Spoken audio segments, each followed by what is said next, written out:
बिस्मिल्लाहिर्रहमानिर्रहीम अस्सलाम वालेकुम दोस्तों, उम्मीद करता हूँ आप बिल्कुल ठीक ठाक होंगे। दोस्तों आज है 5 अप्रैल सन 2022 और दिन है मंगल का। दोस्तों आज की वीडियो में मैं आपके साथ शेयर कर रहा हूँ पाकिस्तान, इंडिया, बांग्लादेश, श्रीलंका, नेपाल के करेंसी रेट। अगर आप पाकिस्तान, इंडिया, श्रीलंका, नेपाल रियाल सेंड करते हैं तो आज आपको एक रियाल सेंड करने के बदले में आपकी कंट्री की करेंसी में कितने रुपए और कितने पैसे मिल रहे हैं। तो ये वीडियो आज से तकरीबन 20 से 25 दिन के बाद अपलोड कर रहे हैं और ख़ासकर पाकिस्तान और श्रीलंका के जो करेंसी हैं इनमें काफ़ी ज़्यादा जो फ़र्क है वो आ चुका है। तो सबसे पहले पाकिस्तान की बात करते हैं तो एक रियाल सेंड करने के बदले में आज जो पाकिस्तानी रुपीज़ मिल रहे हैं वो मिल रहे हैं 473 पाकिस्तानी रुपये, यानी 473 पाकिस्तानी रुपये।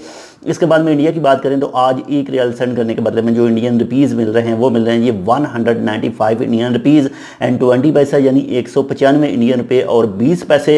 इसके बाद में बांग्लादेश की बात करें तो आज एक रियाल सेंड करने के बदले में जो बांग्लादेशी टका मिल रहा है वो मिल रहा है 225 बांग्लादेशी टका और 25 पैसा, यानी 225 बांग्लादेशी टका और 25 पैसा। इसके बाद में बात करते हैं श्रीलंका की, तो आज एक रियाल सेंड करने के बदले में जो श्रीलंकन रुपीज़ मिल रहे हैं वो मिल रहे हैं 766 श्रीलंकन रुपीज़, यानी 766 श्रीलंकन रुपीज़।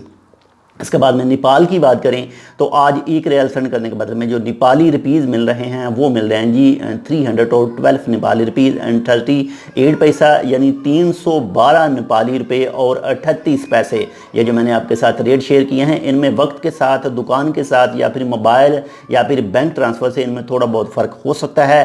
तो आप पैसे ट्रांसफ़र करें तो जो भी ट्रस्टेड एप्लीकेशन हैं सिर्फ उसके ज़रिए ही पैसे ट्रांसफ़र करें। ऐसा ना हो कि आप किसी अनट्रस्टेड एप्लीकेशन के ज़रिए पैसे सेंड करें और आपके पैसे जो हैं वो ज़ाया जाएं। तो बहुत ज़्यादा ख्याल रखिएगा। अगर आपने अभी तक हमारे ये channel Tech with Urdu subscribe नहीं किया तो आप इसको सब्सक्राइब कर सकते हैं मज़ीद ऐसी मालूमाती वीडियोज़ के लिए। इंशाल्लाह मिलते हैं आपसे दूसरी अपडेट के साथ, तब तक के लिए अल्लाह हाफ़िज़।